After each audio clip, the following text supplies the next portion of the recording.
Well, the truth is that all of us, it's human nature, that I always do what's beneficial for myself. Whoever is in a better position of power has the ability to be more corrupt. The ordinary people, yeah, I'm not saying anything new. It's all clear. From the history of the past few centuries, we see that that's how it is in all countries. And if there's still some rulers in South America or Asia, then soon they'll be replaced and they'll have a parliament or a republic there and so on. But it's going and growing, the phenomena itself in recent years. We are at a dead end. That's the problem. That we don't know how to replace the regime.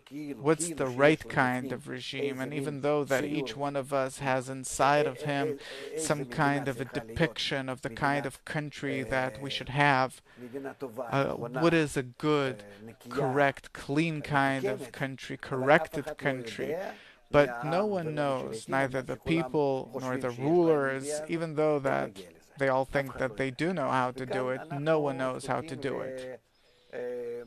And here we need what we call the education of the people, that you can't make the slightest change, neither in society, nor in the people, nor in the country, nor in any of the forms of education or culture, or the relations between people, or the relations between the employee and the boss, unless we change man himself.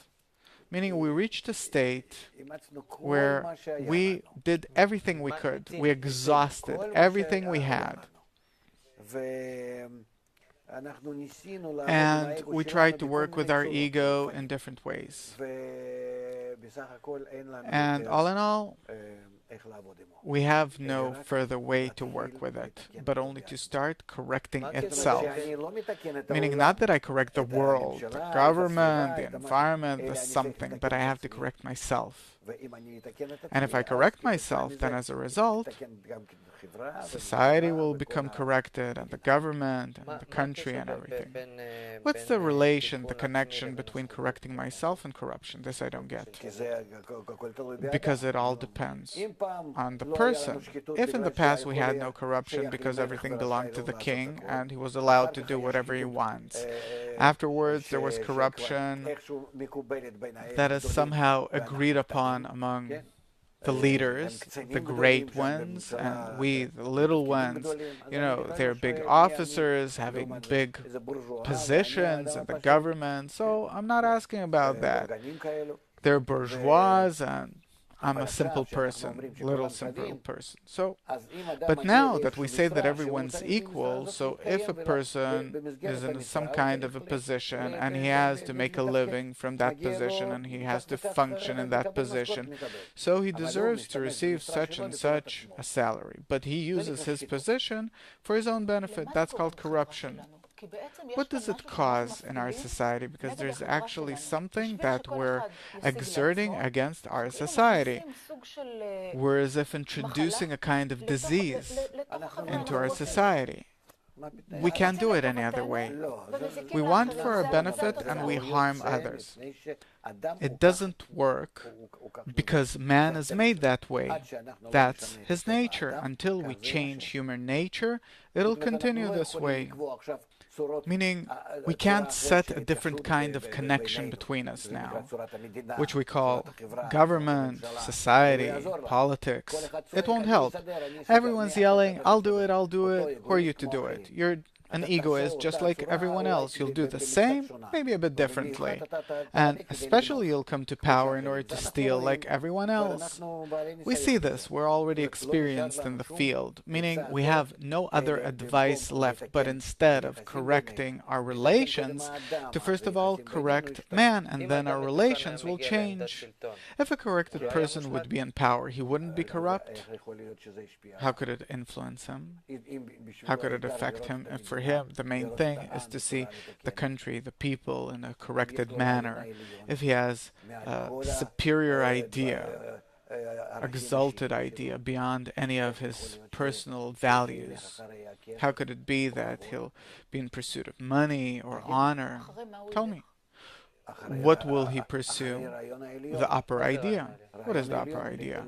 The upper idea is to bring everyone to perfection, to bring his people, his country, to the best possible state, the right kind of connection, quality. Today, is there such an option that someone will enter the political system and behave differently?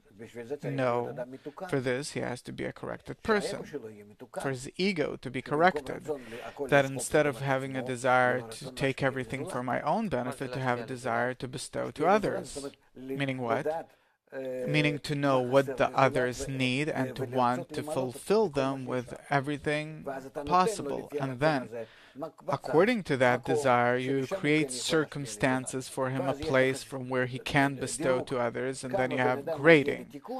To the extent to which a person is corrected, according to the extent of his correction, he deserves to be on such and such level in order to bestow to others. He corrected himself internally even more. He has a greater ability to bestow to others, so you give him more. The media, the treasury, the educational system, cultural system, the military, and so on, according to his ability to work for the benefit of society and not for his own benefit, meaning according to the level of the correction of his ego. And how will the public judge who's corrected more or less in order to give him the power? The public has to also be in a certain corrected state for that. What do you mean? Meaning for everyone to be connected, for them to want to be connected, to have ties of love between them, of love another as thyself. They have to be drawn to it. It has to really be a homogeneous platform for all the people. Homogeneous how?